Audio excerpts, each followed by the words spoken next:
Hey everyone, Regal Reviews here. It is Wednesday, which means it's time for my Once Upon a Time recap. So, to recap on tonight's episode, this was definitely a snowing centric episode. We saw what Snow and Charming have been trying to do the past couple weeks, trying to escape this curse they're in, and um, Regina takes them down to the vault and tries to break the curse, and actually with Zelina. And I was actually happy to see some sisterly bonding. I mean, I'm glad to see them two working together. But they use magic to try to stop the curse, but it ended up weakening their hearts. So they only have like a few hours until they're in a sleeping curse forever. So they're trying to figure out a way how to help Emma, but also break the curse they're in. So, um, with the snowing dilemma, they find out that they can use this special flower.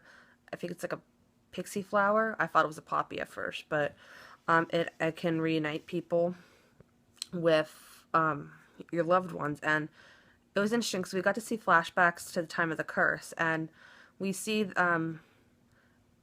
saw this scene in an episode back in season 2, I believe. It was the episode Welcome Storybrooke, when Regina walks down the street, she's greeted, but when Snow walks down the street, like, misfortune falls her.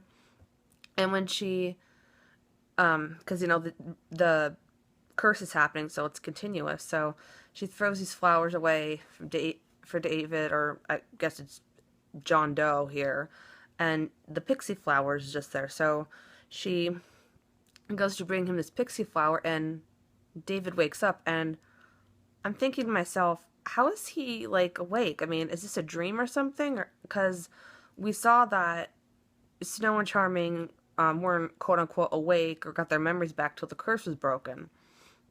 So Charming, or I should, yeah, Charming's just rambling on saying, Snow, we need to find our daughter. And, Mary Margaret's in her curse form, so she has no idea what the heck he's talking about.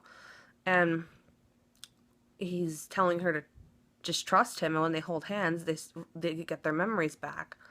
So they decide to go to, well, David decides to go to Gold and tries to get some info on how to find Emma. And Gold literally doesn't know what he's talking about either until David mentions the name Emma. So then that raises the question,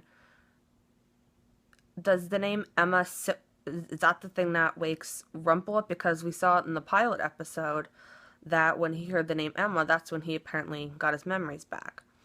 So, while he's with Gold, Mary Margaret's trying to distract Regina and the search party because they're all looking for David. And Regina's starting to catch on that Mary Margaret got her memories back, and she's trying to know for sure because she has Archie go in the mines trying to search for David. And there's this, I guess the mine was built to explode, I guess. So if Regina pressed this button, the mine would explode with Archie in it. And she said that if this was Snow, Snow would stand up to Regina. And if Mary Margaret wouldn't. And this was interesting too. Mary Margaret had these scissors in her pocket, so I was like, was she going to kill Regina? I have no idea. But they meet at Zelina's old farmhouse, and I was like, that is trespassing on Zelina's property. I mean, it wasn't her property at the time, but still. And Gold meets them saying that they have to, he basically says that they need to let Emma fulfill her destiny. And we also learned that this is 10 years into the curse, so Emma's like a 10-year-old here. And Gold has this potion that would have him be asleep again during the curse, and he suggests that Snow and David do the same.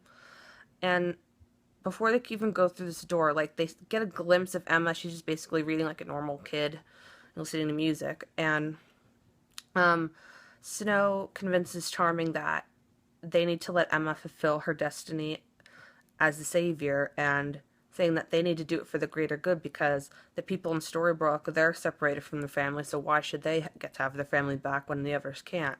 So they tearfully don't go through the door, and they let Emma grow up in the foster care system, and they all go back to sleep. So that was interesting, the fact that they could have had time with Emma, but they didn't. So back in Storybook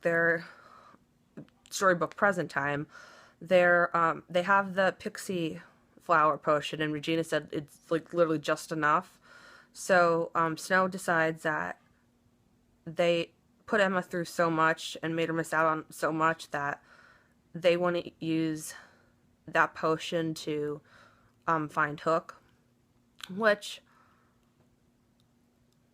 I don't know how they're going to explain that lie to Emma. I mean, the fact that Emma could have been raised by her parents for so many years, I would be pissed. But Emma's just like, oh, it's okay. You're doing for the greater good. I'm like, are you kidding me?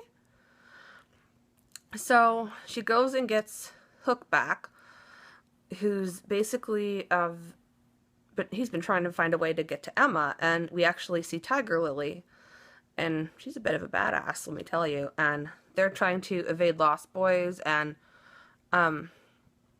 he uses magic with his hook to I guess open a portal so Emma can, go back to him, I guess. I mean, that's what I believe I was watching. And the shadow actually brings Hook back to Emma, and that's how Hook comes back. Emma goes through Emma uses the pixie flower potion to go to Hook and brings him back. And Regina comes up with the idea that if everybody in town drinks part of the potion and they share the curse, then Snow and Charming will be awake. And everybody in the town drinks it, and Snow and Charming are finally woken up from their curse, and they're wondering what's going on, and they're all asleep on the floor, all the townspeople. I'm thinking, oh my god, are Snow and Charming going to be the only ones awake? And sure enough, everybody's awake, and they just share the curse now, I guess. And Charming and Hook have a moment where Hook apologizes for not telling him about his father, and he's like, Charming says to Hook, it's okay, this happened in the past, it was a long time ago. I'm like, these people are a little bit too forgiving, because the Charmings and Hook literally get away with everything and lie about anything, and they're just automatically forgiven. But if Regina tells a little white lie or lies about one thing, then they hold a grudge against her for 28 years. I mean, they wanted Emma to be the savior and fulfill her destiny, who she was. That's who she is. The savior, that's part of who she is. But Regina, they judged her other half, the evil queen, for who she was in the past, and she couldn't truly. I feel like Regina isn't truly herself. She can't truly be herself without the queen. So I'm hoping they fix that, because that's just a bit ridiculous to me. But Hook finally got to properly propose to Emma, and I was so hoping the Black Fairy would come and ruin that, because guess what? The Black Fairy is in town, and they knew that because with the presence of the pixie flower, they only pop up with the presence of really evil things. So the Black Fairy and Gideon go into Gold's shop where Belle and Rumple are, and they're kind of taunting him, and the Black Fairy says that Gold is definitely going to join their side, and she even steals his dagger.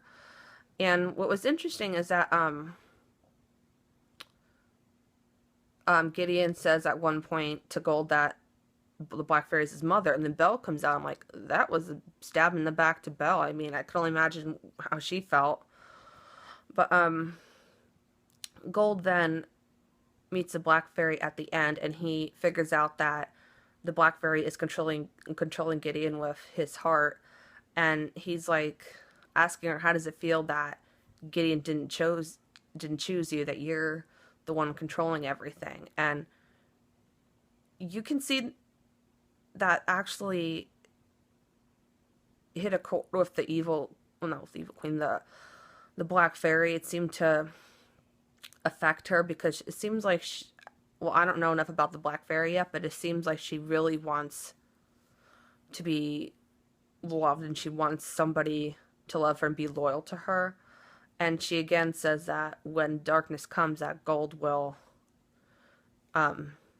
join her side, and he's willing to pay the price for not going on their side. And I think it's interesting. It seems that the Black Fairy has a similar backstory to Korra back in season 2, how she wanted her family to have everything that they deserved and wanted them to be a family again. And that's what the Black Fairy said this episode, that they she wants to be the family she always wanted, family they always could be. So that seemed a bit had a bit similarities there, I thought. So next week's episode, I'm not sure about the previews for next week. They came on a little fast. I'm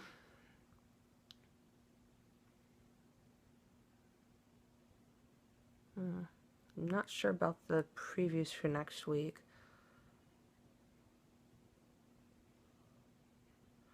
Oh, it was the Black Fairy was in it with, now I remember, it's all coming to me out. The Black Fairy with Zelena. Apparently she needs help with the final battle, and I'm wondering if she's going to go to Zelena at all. But apparently she threatens Zelena's baby, and it's the narrator said that Zelena will have to make the ultimate sacrifice. So I'm wondering if she's going to give up Robin and send her to Oz, or going to give up Robin somehow. I mean, that would be very cruel if that happened. I mean, Zelena, the whole Mills family has been through a lot, and you're just gonna let tragedy strike them and just let bygones be bygones with the Charming family. So I'm definitely hoping that is not the case. So I hope you guys enjoyed Once Upon a Time tonight. If you guys want to check out Once Upon a Time, it is on Sundays, 8 p.m. on ABC. I hope you guys enjoyed my recap, and until next time, stay regal.